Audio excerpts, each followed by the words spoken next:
प्रिय विद्यार्थियों, मैं डॉक्टर संजय भारद्वाज और आज हम शुरू करने जा रहे हैं बीए पार्ट फर्स्ट के पेपर फर्स्ट। और पेपर फर्स्ट में हम पढ़ेंगे राज्य की प्रकृति। और राज्य की प्रकृति को पढ़ने के लिए हमारे सामने ये चीज़ें आती हैं। राज्य की प्रकृति के कार्य में कुछ हम लोग पढ़ेंगे। नंबर 1, उदारवाद को पढ़ेंगे। मूल सिद्धांतों में उदारवाद, इसके मूल सिद्धांत क्या हैं, फिर इसकी आलोचना। तो ये फर्स्ट पार्ट हो जाएगा। उदारवाद के रूप क्या होते हैं, एक होता है परंपरागत, एक होता है आधुनिक। फिर परंपरागत उदारवाद क्या होता है और आधुनिक क्या होता है, इनको हम फर्स्ट पार्ट में पढ़ लेंगे। फिर दूसरा सिद्धांत आएगा, वो है आदर्शात्मक। और आदर्शात्मक सिद्धांत जो है वो राज्य में जो हम पढ़ते हैं तो 2 प्रकार का होता है। एक होता है मध्यम मार्गी, एक होता है उग्र राष्ट्रवादी। तो 2 प्रकार के सिद्धांत हम पढ़ेंगे। फिर तीसरा बात आएगी, वो है मार्क्सवादी दृष्टिकोण। और कार्ल मार्क्स का जो मार्क्सवादी दृष्टिकोण है उसमें हम उसकी विशेषताएं पढ़ेंगे राज्य की, फिर उसकी आलोचनाएं पढ़ेंगे और साथ साथ इसमें राज्य की भूमिका को भी पढ़ेंगे। तो ये कुल मिला के आज हम 3 पार्ट में इसको पढ़ेंगे।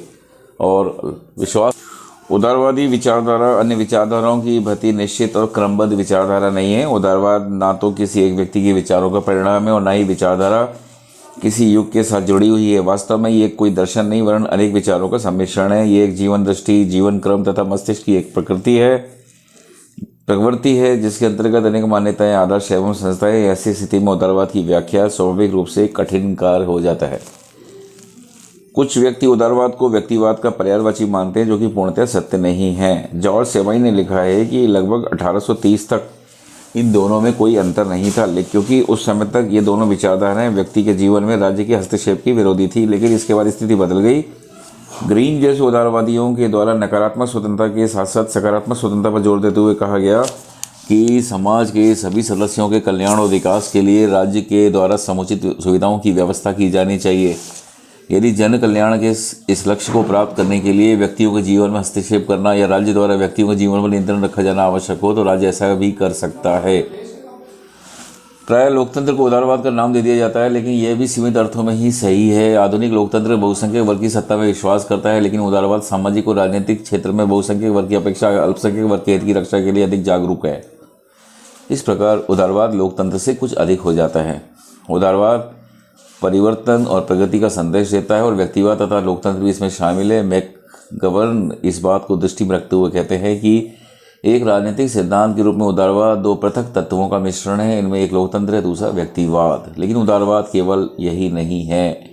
व्यक्ति और राज्य के पारस्परिक संबंध के विषय में अब तक 2 प्रकार की विचारधाराओं का प्रतिपादन किया गया है। एक प्रकार की विचारधाराएं राज्य को समस्त मानवीय जीवन का केंद्र और अपने आप में एक साध्य मानती हैं, लेकिन दूसरी श्रेणी की विचारधाराएं इस बात का प्रतिपादन करती हैं कि व्यक्ति और राज्य में व्यक्ति ही साध्य है। उदारवाद दूसरी प्रकार की उन विचारधाराओं का समूह है जो इस बात पर बल देता है कि समस्त मानवीय व्यवस्था का केंद्र व्यक्ति है। राज्य, समाज और अन्य संस्थाएं इस व्यक्ति के कल्याण के साधन मात्र तो ही हैं और समस्त राजनीतिक, आर्थिक और सामाजिक व्यवस्था का निर्धारण व्यक्ति को केंद्र मानकर ही किया जाना चाहिए। अब मूल सिद्धांत हम बात करते हैं। नंबर 1 है मानवीय विवेक में आस्था। उदारवादी विचारधारा का सर्वप्रमुख तत्व मानवीय बुद्धि और विवेक में मूलभूत आस्था है। यूरोप के विभिन्न देशों में मध्य युग के अंतर्गत ईसाइयत ने मनुष्य की बुद्धि को कठोर बंधनों में जकड़ रखा था और ऐसा माना जाता था कि चर्च के अधिकारी, विशेषकर पोप, शास्त्रों का जो अर्थ बतलाते हैं वही प्रमाणिक है। लेकिन 17वीं और 18वीं सदी में नवजागरण के साथ ही प्रमुख उदारवादी दार्शनिकों ने शास्त्रों के अंधानुकरण के स्थान पर स्वयं अपने विवेक के आधार पर सोचना प्रारंभ किया। जॉन लॉक और टॉमस पेन को ऐसे विचारकों में प्रमुख कहा जा सकता है। टॉमस ने तो समस्त रूढ़िवादिता को चुनौती देते हुए कहा था कि मेरा अपना मन ही मेरा चर्च है। इस प्रकार उदारवाद इस बात में विश्वास करता है कि भावना पर विवेक को प्रधानता दी जानी चाहिए।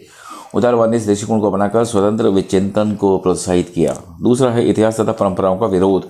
उदारवाद मानवीय विवेक में विश्वास करता है और किसी भी ऐसे विचार, संस्था या सिद्धांत को स्वीकार करने के लिए तैयार नहीं है जो बुद्धि संगत न हो, चाहे वह कितना भी पुराना क्यों ना हो और चाहे उसे कितना ही पवित्र क्यों ना समझा जाता रहा हो। उदारवाद का विश्वास रहा है कि यदि प्रगति के लिए इतिहास तथा परंपराओं के प्रति विद्रोह किया जाना आवश्यक हो तो इस प्रकार का विद्रोह अवश्य किया जाना चाहिए। लेकिन उदारवादी सदैव ही विद्यमान व्यवस्था के विरोधी नहीं रहे तथा आज तो बहुत सीमा तक विद्यमान राजनीतिक और आर्थिक व्यवस्था को बनाए रखने के पक्ष में हो गए हैं। नेक्स्ट है मानवीय स्वतंत्रता की धारणा में विश्वास। उदारवादी विचारधारा के अनुसार मनुष्य जन्म से ही स्वतंत्र उत्पन्न होता है। स्वतंत्रता उसका जन्म से अधिकार है। स्वतंत्रता का तात्पर्य यह है कि व्यक्ति के जीवन पर किसी स्वेच्छाचारी सत्ता का नियंत्रण न हो और ऐसी वातावरण हो जिसकी व्यक्ति अपने विवेक के अनुसार आचरण कर सके। उदारवादियों ने सदैव ही मानव जीवन पर निरंकुश सत्ता का विरोध किया है और वे राजनीतिक, आर्थिक, बौद्धिक और धार्मिक सभी क्षेत्रों में स्वतंत्रता का समर्थन कर रहे हैं। लॉक्स के शब्दों में स्वतंत्रता के साथ इसका प्रत्यक्ष संबंध है, क्योंकि इसका जन्म ही समाज के किसी वर्ग द्वारा जन्म अथवा धर्म के आधार पर प्राप्त विशेष अधिकारों के विरोध में हुआ है। नेक्स्ट है व्यक्ति साध्य तथा समाज और राज्य साधन। उदारवादियों का मूल आधार व्यक्ति है और वह व्यक्ति को साध्य मानकर ही आगे बढ़ते हैं। उनके अनुसार व्यक्ति का भौतिक और आध्यात्मिक कल्याण, उसकी रचनात्मक शक्तियों का विकास ही सबसे महत्वपूर्ण चीज़ है। समाज और राज्य तो साधन मात्र है और उसका महत्व उसी सीमा तक है जब तक वे इस लक्ष्य की पूर्ति में सहायक होते हैं। नेक्स्ट है समाज और राज्य कृत्रिम संगठन। उदारवादी समाज और राज्य को प्राकृतिक नहीं वरन कृत्रिम मानते हैं। उनका विचार है कि इसका निर्माण व्यक्तियों द्वारा अपनी कुछ विशेष आवश्यकताओं को पूरा करने के लिए ही किया गया। व्यक्ति अपने आप में पूर्ण है। समाज और राज्य का संगठन उनके द्वारा अपनी निश्चित योजना के अनुसार किया गया है और इस नाते व्यक्तियों को यह अधिकार प्राप्त हो जाता है कि वे समाज और राज्य के संगठन में अपनी आवश्यकता अनुसार संशोधन परिवर्तन का कार्य कर सकें। नेक्स्ट है व्यक्ति के प्राकृतिक अधिकारों की धारणा में विश्वास। उदारवादियों का विश्वास रहा है कि व्यक्ति में कुछ जन्मजात और अवलंघनीय अधिकार हैं जिन्हें उनके प्राकृतिक अधिकार कहा जा सकता है। उनका कथन है कि अधिकारों की सृष्टि किसी मानवीय संस्था, समाज या राज्य द्वारा नहीं की जा सकती है, वरन ये तो इन संस्थाओं के अस्तित्व में पूर्व से विद्यमान रहे और समाज तथा राज्य की उत्पत्ति इन अधिकारों की रक्षा के लिए ही हुई है। इस संबंध में लॉक का प्राकृतिक अधिकार को सिद्धांत विशेष प्रसिद्ध है, जिसके अनुसार व्यक्ति के मुख्य प्राकृतिक अधिकार जीवन, संपत्ति और स्वतंत्रता के अधिकार हैं। नेक्स्ट है धर्मनिरपेक्ष राज्य का आदर्श। उदारवाद धर्मनिरपेक्ष राज्य के आदर्श पर विश्वास करता है, जिसके अनुसार राज्य का कोई ऐसा धर्म नहीं होना चाहिए। राज्य के द्वारा अपने सभी नागरिकों को पूर्ण धार्मिक स्वतंत्रता दी जानी चाहिए और धर्म के आधार पर अपने नागरिकों में किसी प्रकार का पक्षपात नहीं किया जाना चाहिए। वस्तुतः धर्मनिरपेक्षता का आदर्श उदारवाद की एक बहुत बड़ी देन है। नेक्स्ट है शासकीय स्वेच्छाचारिता का विरोध और कानून की प्रधानता का प्रतिपादन। उदारवाद अपने स्वभाव से ही शासकीय स्वेच्छाचारिता का विरोध करता है और इस बात का प्रतिपादन करता है कि शासन में व्यक्ति की ही नहीं वरन कानून की प्रधानता होनी चाहिए। शासक वर्ग भी इन कानूनों को मानने के लिए उतनी ही सीमा तक बाध्य होना चाहिए जितनी सीमा तक शासित वर्ग। यदि शासक वर्ग मनमानी करता है और जनता के हितों का ध्यान नहीं रखता तो ऐसी स्थिति में जनता को अत्याचारी शासक के विरुद्ध विद्रोह का अधिकार प्राप्त हो जाता है। लेकिन इसके साथ ही उदारवाद की धारणा है कि परिवर्तन हेतु शांतिपूर्ण और वैधानिक तत्व उपाय ही अपनाए जाने चाहिए। इस संबंध में 1688 की इंग्लैंड की गौरवपूर्ण क्रांति उनका आदर्श है। नेक्स्ट है लोकतांत्रिक पद्धति का समर्थन। लोकतांत्रिक पद्धति का समर्थन उदारवाद का अंतिम किंतु सबसे अधिक महत्वपूर्ण विचार कहा जा सकता है। उदारवाद का जन्म ही स्वेच्छाचारी शासन के विरुद्ध प्रतिक्रिया के रूप में हुआ है और लोक प्रभुत्व उदारवाद का मूल तत्व है। उदारवादी विचारधारा के अनुसार सभी मनुष्य स्वतंत्र उत्पन्न होते हैं, इसलिए किसी को भी दूसरे पर उसकी सहमति के बिना शासन करने का अधिकार प्राप्त नहीं हो जाता। वे इस बात पर बल देते हैं कि व्यक्ति के अधिकारों की रक्षा का सर्वोच्च उपाय यही हो सकता है कि शासन की शक्ति स्वयं जनता के हाथों में हो और किसी व्यक्ति अथवा वर्ग विशेष को स्वेच्छाचारी ढंग से शासन करने का अधिकार न हो। इसी उदारवादी विचार को अभिव्यक्ति देते हुए फ्रांस ने मानवीय अधिकारों की घोषणा में कहा गया, राष्ट्र ही तत्वतः संपूर्ण प्रभुत्व का स्रोत है।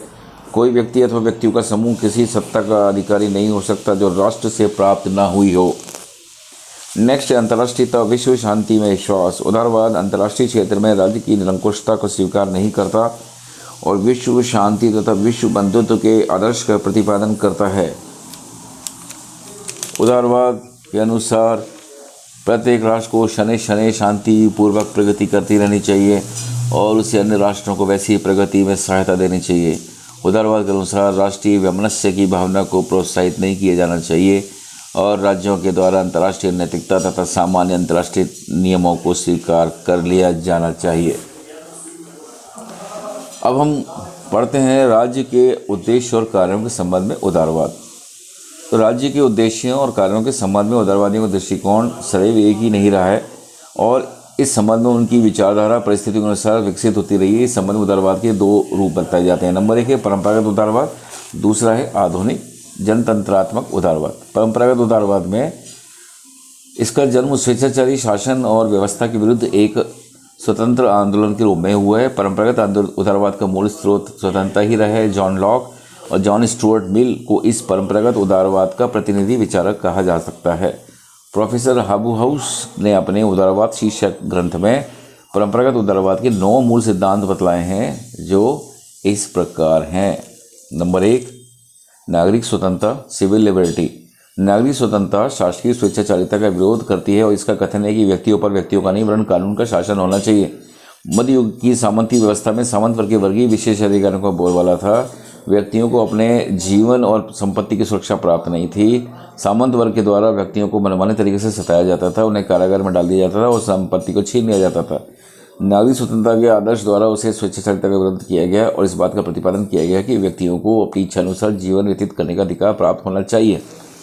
दूसरा है व्यक्ति स्वतंत्रता। मध्य युग में निरंकुश शासकों द्वारा अनेक प्रकार जनता पर मनमाने कर लगा दिए जाते थे, अतः नागरिक चेतना के उदय के साथ साथ इस बात पर बल दिया गया कि नागरिकों पर उनके प्रतिनिधियों की इच्छा के विरुद्ध कोई कर नहीं लगाया जाए। उदारवादी संपत्ति को व्यक्तिवादी एक पवित्र अधिकार मानते थे, इसलिए उनके द्वारा यह कहा गया कि नागरिकों पर कर लगाने का अधिकार जनप्रतिनिधियों के बहुमत को ही हो सकता है। इसका अर्थ है उत्तरदायी शासन।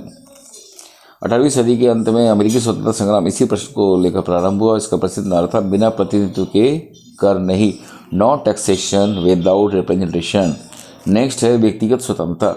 उदारवादियों के द्वारा सदैव व्यक्तिगत स्वतंत्रता पर अधिक बल दिया गया। उनके द्वारा शासकीय और धार्मिक निरंकुशता का विरोध करते हुए इस बातों पर प्रतिपादन किया गया कि व्यक्ति को अपने जीवन के सभी क्षेत्रों में स्वयं अपने संबंध में निर्णय करने का पूर्ण अधिकार प्राप्त होना चाहिए। व्यक्तियों का जीवन और उनके रहन सहन में राज्य या समाज के अन्य व्यक्तियों द्वारा इस प्रकार हस्तक्षेप नहीं किया जाना चाहिए जब तक कि सामाजिक हित की दृष्टि से इस प्रकार का हस्तक्षेप नितांत आवश्यक न माना जाए।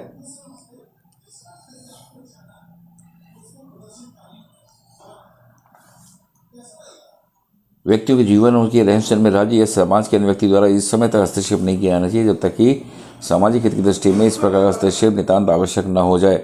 व्यक्तिगत स्वतंत्रता के अंतर्गत विचार और भाषण की स्वतंत्रता, रहन सहन की स्वतंत्रता, धार्मिक विश्वास और आराधना की स्वतंत्रता आदि विशेष रूप से महत्वपूर्ण है। जॉन स्टुअर्ट मिल के अनुसार व्यक्ति को अपने जीवन के साथ साथ तरह तरह के प्रयोग करने का अधिकार भी प्राप्त होना चाहिए यदि उसके इन प्रयोगों का समाज के अन्य व्यक्तियों पर विपरीत प्रभाव ना पड़े। नेक्स्ट है सामाजिक स्वतंत्रता। उदारवादी चिंतन में सामाजिक स्वतंत्रता का भी विशेष महत्व रहा है। सामाजिक स्वतंत्रता का अर्थ है कि जन्म, संपत्ति, वर्ण, जाति अथवा लिंग के आधार पर व्यक्तियों में कोई भेदभाव नहीं किया जाना चाहिए। समाज के सभी व्यक्तियों को विकास के लिए समान और पर्याप्त अवसर प्रदान किए जाने चाहिए, क्योंकि इसके अभाव में स्वतंत्रता का उपभोग संभव नहीं हो सकता है। विशेष प्रकार के पद, पेशे, व्यवसाय, उच्च शिक्षा की सुविधाएं और निगम अथवा समुदाय की सदस्यता वंशानुगत गुणों पर आधारित नहीं होना चाहिए, वरन उसके द्वारा सबके लिए खुले रहने चाहिए। नेक्स्ट है आर्थिक स्वतंत्रता। परंपरागत उदारवाद के संदर्भ में आर्थिक स्वतंत्रता का ये अर्थ है कि व्यक्तियों की आर्थिक जीवन और उनके द्वारा संचालित उद्योग तथा व्यापार में राज्य के द्वारा हस्तक्षेप नहीं किया जाना चाहिए। उदारवादियों ने इस बात पर बल दिया कि आर्थिक क्षेत्र में राज्य के द्वारा हस्तक्षेप की नीति, पॉलिसी ऑफ लेजे फेयर अपनाई जानी चाहिए। राज्य के द्वारा व्यापारिक और औद्योगिक क्षेत्र में मुक्त प्रतियोगिता के विचार को अपना लिया जाना चाहिए। वस्तुओं के मूल्य और उसके उत्पादन की मात्रा स्वयं निर्धारित करने के स्थान पर मांग और पूर्ति के नियम के द्वारा निर्धारित किए जाने चाहिए। व्यक्तियों को आर्थिक क्षेत्र में संविदा की स्वतंत्रता प्राप्त होनी चाहिए और उन्हें अपनी आर्थिक उन्नति के लिए संघ और समुदाय बनाने की स्वतंत्रता प्राप्त होनी चाहिए। नेक्स्ट है पारिवारिक स्वतंत्रता। इसका अर्थ है कि स्त्रियों को विशेषकर विवाह द्वारा तथा संपत्ति के क्षेत्र में पुरुषों के समान ही अधिकार प्राप्त होने चाहिए। बच्चों को भी विशेष परिस्थितियों के अंतर्गत माता पिता के दुर्व्यवहार के विरुद्ध सुरक्षा प्राप्त होनी चाहिए और माता पिता को उनके शारीरिक, मानसिक तथा नैतिक विकास के लिए उत्तरदायी ठहराया जाना चाहिए। नेक्स्ट है जातीय और राष्ट्रीय स्वतंत्रता। उदारवादी विचारक राष्ट्रों के आत्मनिर्माण के स्वतंत्रता के प्रबल समर्थक थे और भौगोलिक तथा प्रशासकीय दोनों क्षेत्रों में स्वशासन के सिद्धांत का प्रतिपादन करते थे। वे जातीय समानता का भी समर्थन करते थे, किंतु इस संबंध में एक विशेष और आपत्तिजनक बात देखने में आई कि कुछ उदारवादी विचारों द्वारा ये किया गया जातीय तथा राष्ट्रीय स्वतंत्रता का समर्थन यूरोपीय राष्ट्रों तथा गौरी जातियों तक ही सीमित रहा है। नेक्स्ट है अंतर्राष्ट्रीय स्वतंत्रता। उदारवाद एक राज्य द्वारा दूसरे राज्य के विरुद्ध बल प्रयोग का विरोधी रहा है। उनका विचार है कि शांति तथा अंतर्राष्ट्रीय सहयोग के आधार पर कार्य किया जाना चाहिए। आर्थिक और सांस्कृतिक क्षेत्र में राज्यों के द्वारा परस्पर अधिकाधिक समीप आने का प्रयत्न किया जाना चाहिए। नेक्स्ट है राजनीतिक स्वतंत्रता। हाबाउस के अनुसार उदारवाद की यह सबसे बड़ी विशेषता और सर्वोच्च देन थी।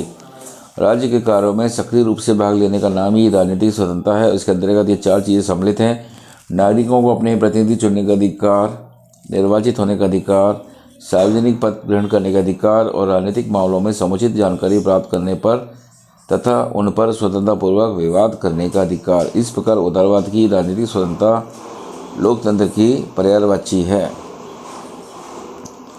परंपरागत उदारवाद के इन सिद्धांतों को दृष्टि में रखते हुए इसे बहुत कुछ सीमा तक व्यक्तिवाद का सहयोगी दर्शन कहा जा सकता है।